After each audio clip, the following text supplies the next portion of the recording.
আজকের আলোচনায় আমরা আলোচনা করব যোগাবশিষ্ট সার নিয়ে। 13 নম্বর শ্লোকের বাংলা অনুবাদ। সমস্ত জীবের মধ্যে যে কলা বা শক্তি বিদ্যমান তা অভ্যাস বা ভোগবিলাসের কারণে ধীরে ধীরে নষ্ট হয়ে যায়, কিন্তু যে জ্ঞান কলায় জন্ম হয় তা একবার সত্যরূপে প্রতিষ্ঠিত হলে ক্রমাগত বৃদ্ধি পেতে থাকে।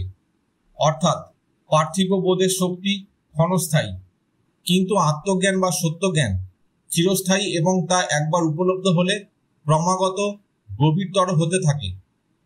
আধ্যাত্মিক দৃষ্টিকোণ থেকে এর অর্থ হচ্ছে, জীবনের যে শক্তি আমরা ইন্দ্রিয় ভোগে ব্যয় করি তা একসময় শেষ হয়ে যায়।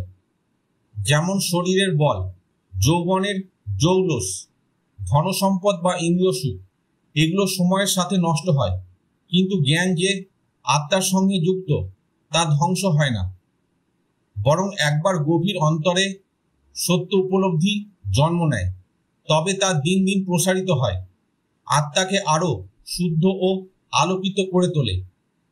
তাই সাধকের প্রধান কাজ হওয়া উচিত এই জ্ঞান কলায় জন্ম নেওয়া, কারণ এটি আত্মার প্রকৃত শক্তি। দার্শনিকভাবে বলতে গেলে বস্তু জগতের সবকিছুই নশ্বর।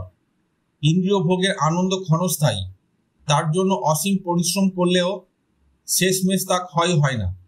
কিন্তু জ্ঞান একটি গুণ যা সত্তার সঙ্গে সম্পর্কিত। অস্তিত্বের মধ্যে সত্যের উপলব্ধি যখন গভীর হয় ততই তা প্রসারিত হয়। ভোগ থেকে জন্মানো শক্তি আমাদের বাইরে বেঁধে রাখে, কিন্তু জ্ঞান থেকে জন্মানো শক্তি আমাদের মুক্তির দিকে নিয়ে যায়। তাই দর্শন এই শিক্ষা দেয় যে নশ্বর শক্তির উপর নির্ভর না করে অক্ষয় জ্ঞানের দিকে মনোযোগ দেওয়া উচিত। বর্তমান জীবনের উদাহরণে দেখা যায়, একজন ক্রীড়াবিদ যৌবনে অসাধারণ শক্তি ও গতি দিয়ে মাঠ কাঁপাতে পারে, কিন্তু সময়ের সাথে সেই শক্তি কমে যায়। যতই চেষ্টা করুক তা আগের মতো থাকে না। অন্যদিকে একজন অধ্যাপক বা জ্ঞানী মানুষ, সময় যত বাড়ে তার জ্ঞান তত গভীর হয়।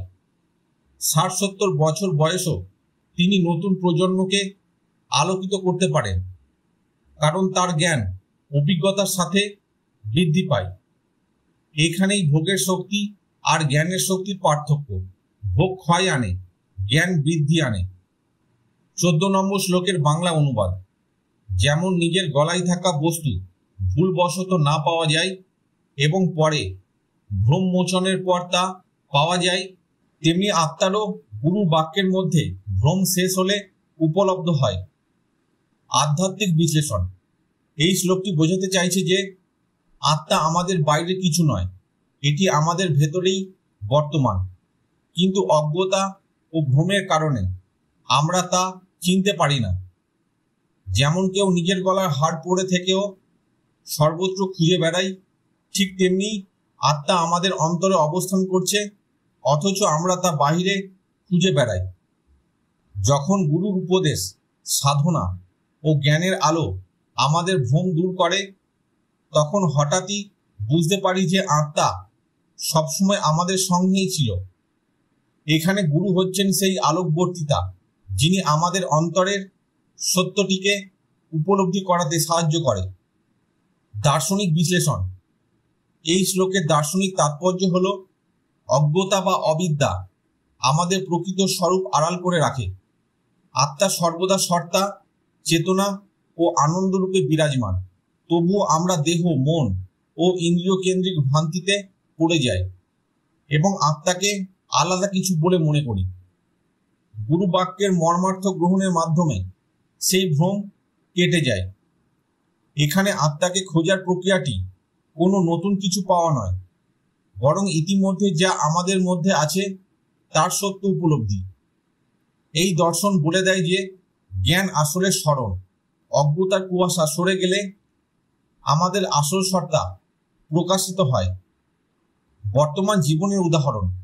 ধরা যাক, একজন মানুষ প্রতিদিন মোবাইল ফোন খুঁজতে থাকে, অথচ ফোনটি তার নিজের হাতেই ধরে আছে। সে যতক্ষণ না সচেতন হয় ততক্ষণ খুঁজেই যাবে, অথচ জিনিসটি তার কাছেই আছে। যখনই সচেতন হবে তখন বুঝবে সে কখনোই হারায়নি। ঠিক তেমনি মানুষ বাহ্যিক সাফল্য, সম্পদ বা আনন্দকে খুঁজতে খুঁজতে ক্লান্ত হয়ে যায়, অথচ আসল শান্তি ও আনন্দ তার ভেতরেই আছে। গুরু বা জ্ঞানের সাহায্যে যখন এই ভ্রম কেটে যায়, তখনই মানুষ উপলব্ধি করে সত্য, শান্তি, আনন্দ তো সবসময় নিজের মধ্যেই ছিল। 15 নম্বর শ্লোকের বাংলা অনুবাদ। যে ব্যক্তি নিজের স্বরূপকে অর্থাৎ আত্মাকে চিনতে পারে না, যে ঈশ্বর স্মরণহীন হলে কেবল বিষয় ভোগে মগ্ন থাকে, সে প্রথমে সেই বিষয়কে সুখ বলে মনে করে, কিন্তু পরিণামে তা বিষের মতো কষ্টদায়ক হয়ে ওঠে। আধ্যাত্মিকভাবে এর ব্যাখ্যা হলো, মানুষের আসল পরিচয় তার দেহ নয়, তার মন নয়, বরং অন্তরের সেই চেতনা যাকে আত্মা বলা হয়। এই আত্মাকে খুঁজতে পারাই জীবনের মূল সাধনা। কিন্তু যখন মানুষ নিজের ভেতরের আত্মাকে না জেনে কেবল বাইরের জগতের ভোগ সুখের পিছনে ছুটে চলে, তখন প্রথমে মনে হয় সবকিছু মধুর, আনন্দময়, অথচ সময়ের সাথে সাথে সেই ভোগবিলাস বিষের মতোই যন্ত্রণা দেয়, কারণ তা নশ্বর, ক্ষণস্থায়ী এবং মানুষকে পরাধীন করে তোলে। তাই শাস্ত্র বলছে, ঈশ্বর স্মরণ ও আত্মস্বরূপ চিনে নেওয়ায় প্রকৃত মুক্তি ও আনন্দের পথ। দার্শনিক দিক থেকে বলা যায়, আনন্দের দুটি স্তর আছে, একটি ইন্দ্রিয় সুখ, আরেকটি আত্মসুখ। ইন্দ্রিয় সুখ সর্বদাই সাময়িক, তা নির্ভর করে বাইরের বস্তু ও অবস্থার উপর। তাই ইন্দ্রিয় সুখের ফল স্বাভাবিকভাবেই দুঃখ, কারণ বস্তু নষ্ট হবে, পরিবর্তন হবে বা তৃষ্ণা আরো বাড়বে।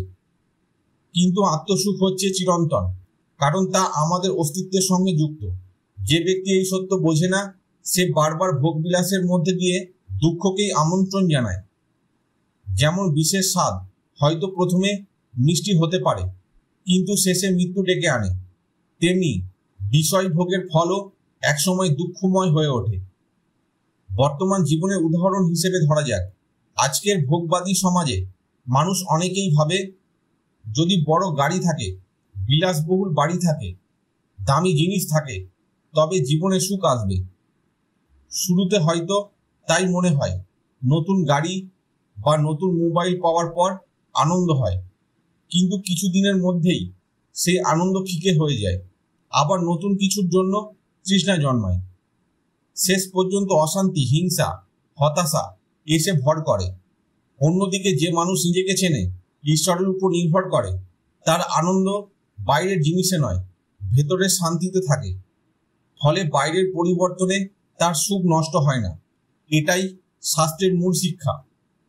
আজকের আলোচনা এখানেই শেষ হলো। পরবর্তী শ্লোকগুলো পরের ভিডিওতে দেওয়া হবে।